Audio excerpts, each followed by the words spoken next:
Assalamualaikum warahmatullahi wabarakatuh.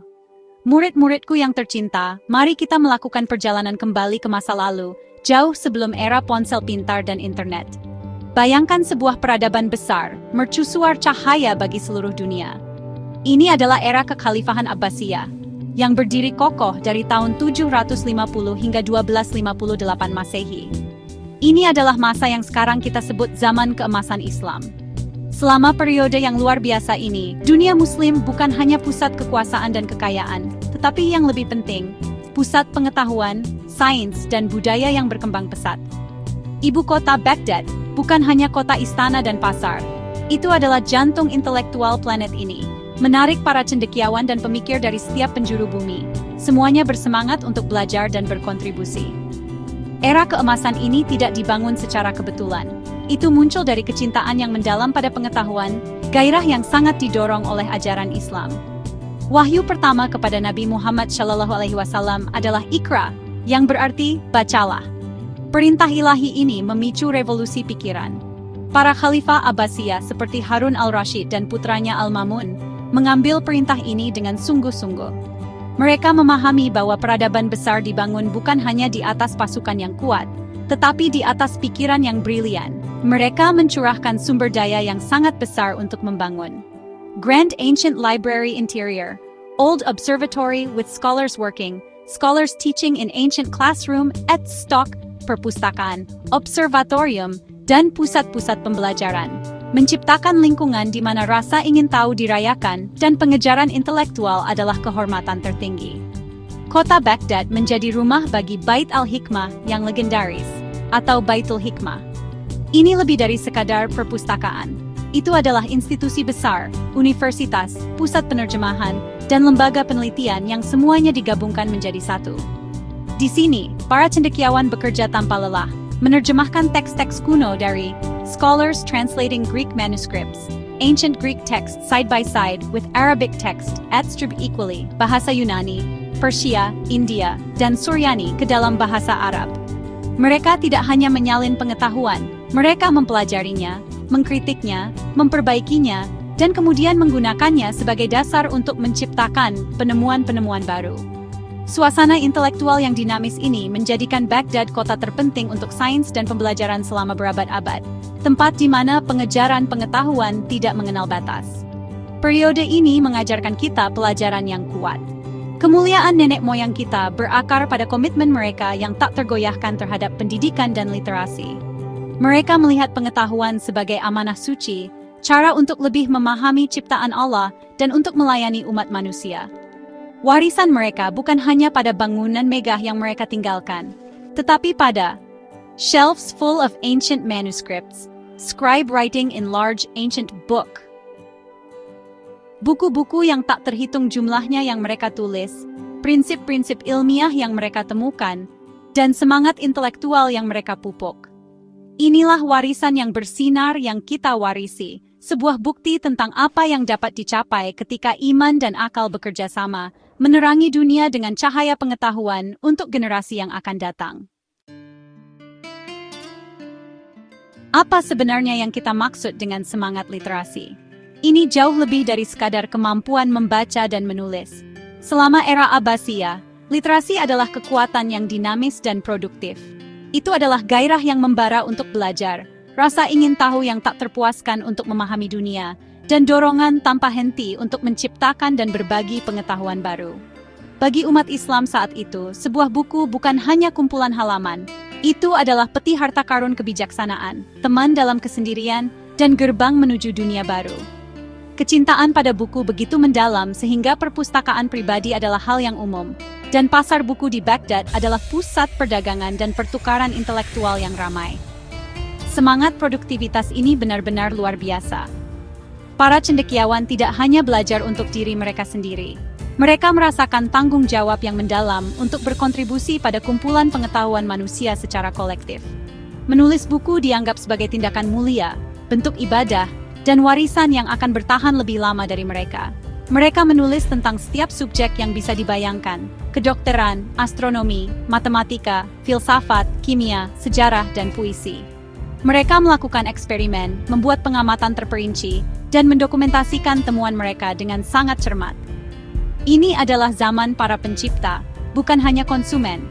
Tujuan mereka adalah membangun di atas pengetahuan masa lalu dan mendorong batas-batas apa yang diketahui, meninggalkan dunia yang lebih kaya untuk generasi mendatang. Bayangkan suasana di tempat-tempat seperti Baitul Hikmah. Anda akan melihat para cendekiawan dari berbagai agama dan latar belakang, semuanya disatukan oleh kecintaan yang sama pada pembelajaran. Mereka akan terlibat dalam debat yang hidup, meneliti manuskrip kuno, dan berkolaborasi dalam penelitian inovatif. Suara pena yang menggores perkamen adalah musik kemajuan.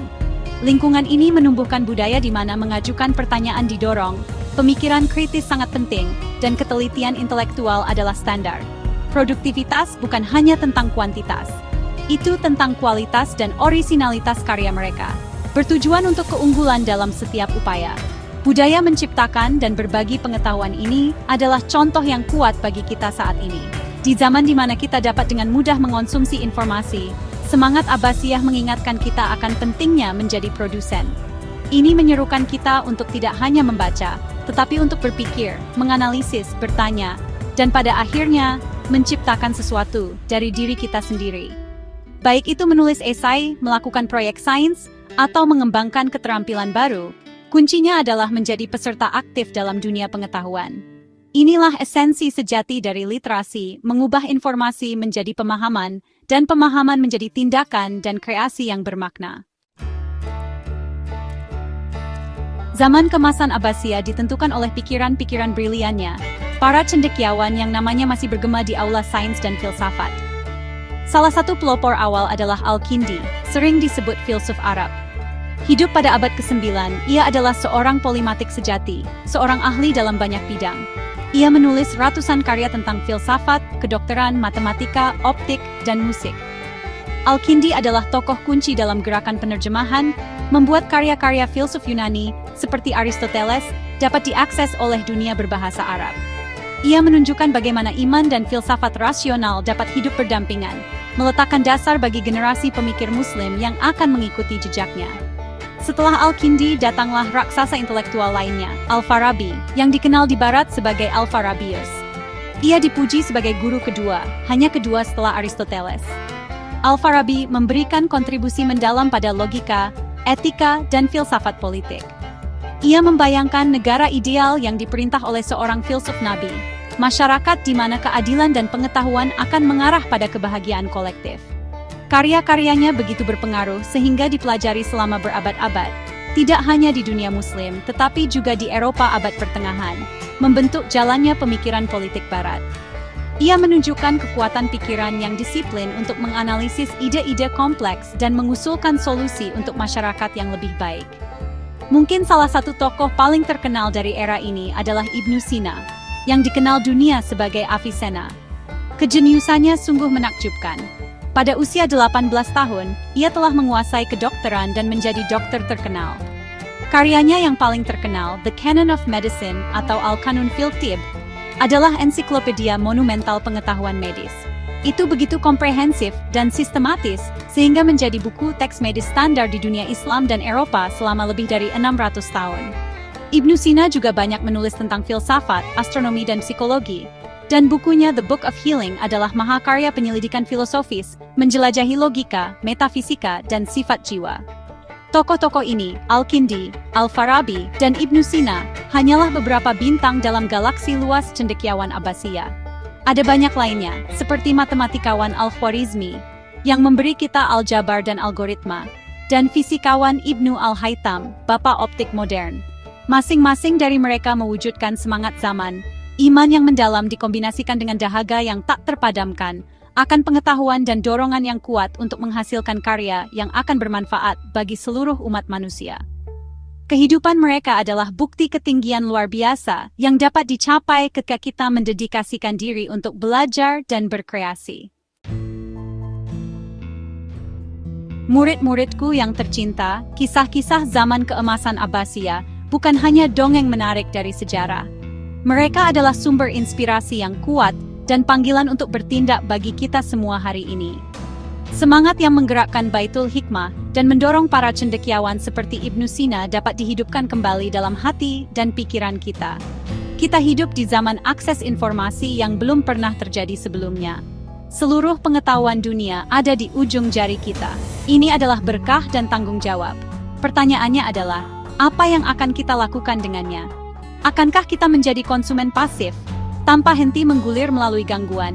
Atau akankah kita menjadi pembelajar dan pencipta aktif, sama seperti nenek moyang kita yang agung? Untuk meneladani semangat mereka, kita harus terlebih dahulu menumbuhkan kecintaan sejati pada pembelajaran. Lihatlah mata pelajaran sekolah Anda bukan sebagai tugas, tetapi sebagai kesempatan untuk menjelajahi keajaiban ciptaan Allah. Dekati matematika dengan rasa ingin tahu Al-Khwarizmi, pelajari sains dengan semangat eksperimental Ibnu Al-Haytham, dan baca sastra dengan analisis mendalam Al-Farabi. Isi waktu luang Anda tidak hanya dengan permainan, tetapi dengan buku-buku bagus. Kunjungi perpustakaan, jelajahi situs web pendidikan, dan pelajari keterampilan baru. Jadikan Iqra Bacalah moto pribadi Anda. Biarkan pengejaran pengetahuan menjadi petualangan yang menyenangkan dan seumur hidup, cara untuk memperkuat iman Anda dan memperluas wawasan Anda. Selain itu, kita harus merangkul semangat produktivitas dan kreativitas. Para cendekiawan Abbasiyah tidak menyimpan pengetahuan mereka untuk diri mereka sendiri. Mereka menulis, mereka mengajar, dan mereka membangun. Anda juga bisa menjadi pencipta. Mulailah blog, tulis cerita pendek, lakukan proyek penelitian kecil tentang topik yang menarik bagi Anda, atau bergabunglah dengan klub sains. Berkolaborasi dengan teman-teman Anda dalam proyek-proyek kreatif. Jangan takut untuk mengajukan pertanyaan besar dan mencari jawaban. Tujuannya adalah untuk beralih dari menjadi penerima informasi, menjadi kontributor pengetahuan, tidak peduli seberapa kecil kontribusi Anda. Setiap buku hebat dimulai dengan satu kalimat. Jadi, saya meninggalkan Anda dengan pesan ini. Anda adalah pewaris tradisi intelektual yang luar biasa. Darah para cendekiawan, pemikir, dan inovator mengalir dalam pembuluh darah Anda. Biarkan warisan zaman keemasan Abbasiyah menginspirasi Anda untuk berusaha mencapai keunggulan dalam segala hal yang Anda lakukan. Jadilah rajin dalam belajar, jadilah kreatif dalam mengejar impian Anda, dan jadilah murah hati dengan pengetahuan Anda. Junjung tinggi nilai-nilai rasa ingin tahu intelektual, kerja keras, dan kecintaan yang mendalam pada pembelajaran.